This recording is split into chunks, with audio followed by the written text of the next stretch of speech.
One thing that we talked about on the debate episode 2 episodes ago was Vivek's claim that he pulled himself up by his bootstraps and he comes from a poor background, yada, yada. And of course, that's not true. His family comes from the upper caste system in India, and his mom was a doctor. His dad was an engineer.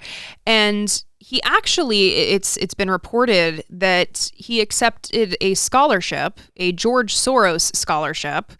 And the year that he accepted this scholarship, I believe to go to law school, he reported $2.2 million in income while he was accepting a scholarship. Wow. And this topic came up on The Five, Fox News show with the 4 conservative commentators and the 1 liberal commentator. Formerly co-hosted by Kimberly Guilfoyle. And there's going to be an interaction here between the liberal commentator, Jessica. I can't remember her last name right now. Sarloff or something? That's close. Yeah. And Jesse Waters. And I want you to hear, Jesse Waters, he's constantly banging on about homeless people and how they're terrible and need to be removed from society. He has zero compassion. Zero compassion.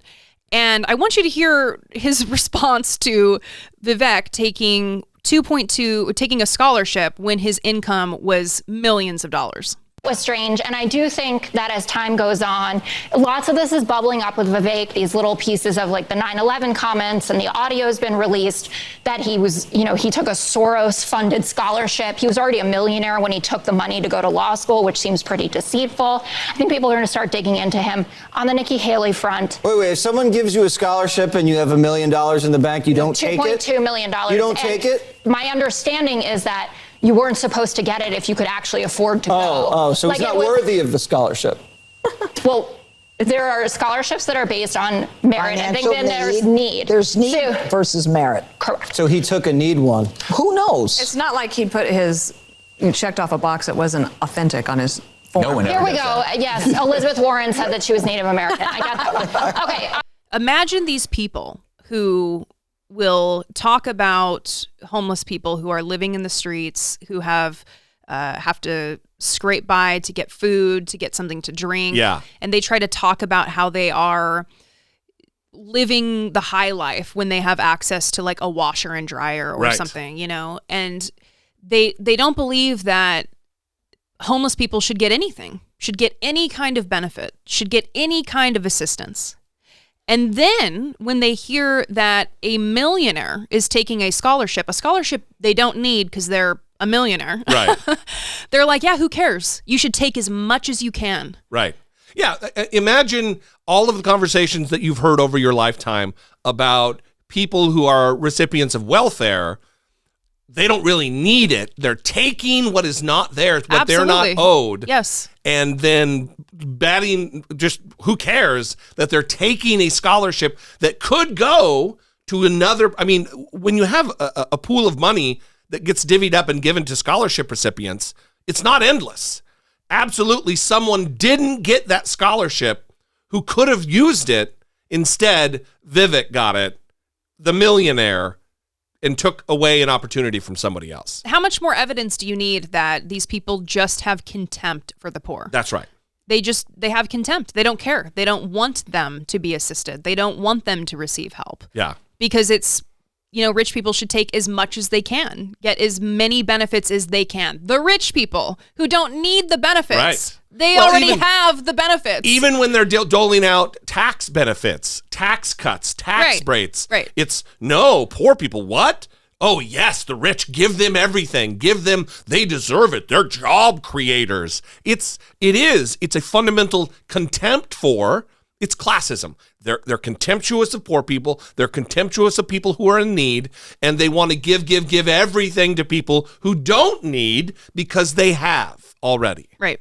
So in response to the Republican debate, the Biden campaign released a new ad specifically focused on the Republican candidates and their response to abortion. Reproductive health care decisions are among the most personal a woman will ever make. They are choices that should be made by you and your doctor. And the last people who should be involved are these guys. First of all, I'm the one that got rid of Roe v. Wade. Florida Governor DeSantis quietly signed into law one of the nation's strictest abortion bans. Governor DeSantis, you signed a 6-week abortion ban in Florida. I believe in a culture of life.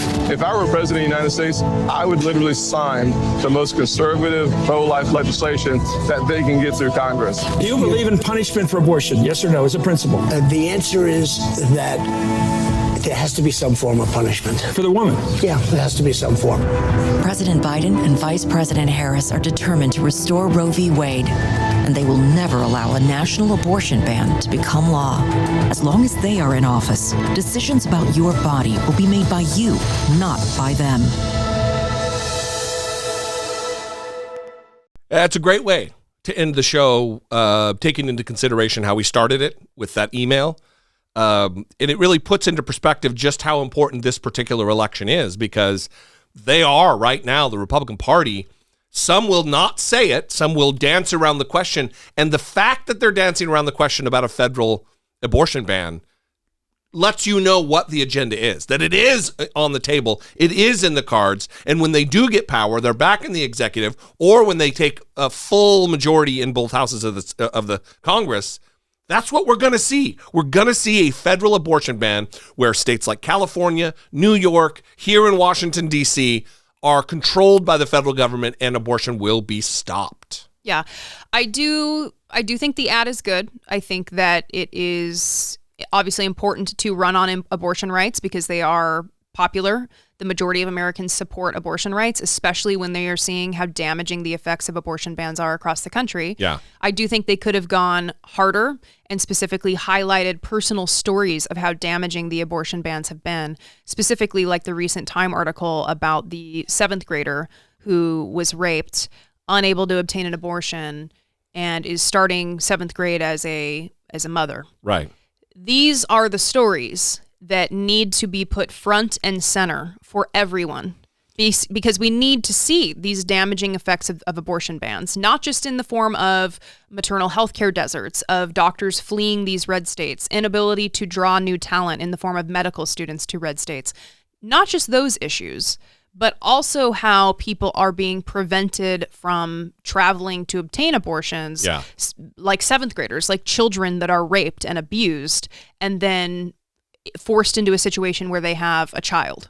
Yeah, on the element of it about going harder, it's definitely a problem within Democratic politics that they have a tendency to gravitate toward milquetoastism, of not being aggressive in their advertising. And I would hope, given what is at stake with this election, that come primary season, like when we're deep in it in 2024, that they're gonna start going hard.